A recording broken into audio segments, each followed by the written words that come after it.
In today's video, I'm going to teach you how to customize mouse pointer style in Windows 11. Fix Today here, let's begin. Start by clicking the Windows icon, then open Settings and select Accessibility from the left sidebar. Inside this section, click on Mouse Pointer and touch under the Vision category. At the top, you'll see different mouse pointer styles. You can choose between white, black, inverted, or custom. Simply click on any option to apply it instantly.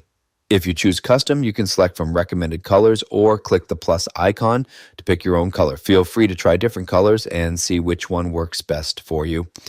Below that, you'll find a size slider. Drag it to the right to make your pointer bigger and easier to see, especially helpful if you're using a high-resolution display. If you want more advanced customization, click the search icon, type mouse settings, and press enter.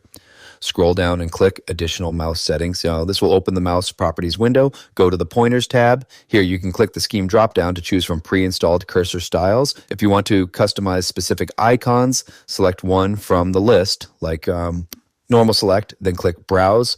You can now choose a new cursor file from the Windows Cursors folder. If you've downloaded custom cursor packs, you can also browse to that location and select your preferred design. Once selected, click Open, then Apply, and OK to save your changes. You can repeat this process for other cursor icons in the list if you want a fully customized look. And next, go to the Pointer Options tab. Here, you can enable features like display pointer trails or show location of pointer. When you press the control key, these options can help make your cursor easier to find on the screen. Once everything is set, click apply, then OK to close the window. And that's it. You can now fully customize your mouse pointer to match your style and preference. And that's it for this tutorial. If you have any questions or suggestions, feel free to leave a comment down below. If you'd like to see more videos like this, the subscribe button is free and helps support the channel so I can keep making helpful tutorials for you. I'll see you in the next video.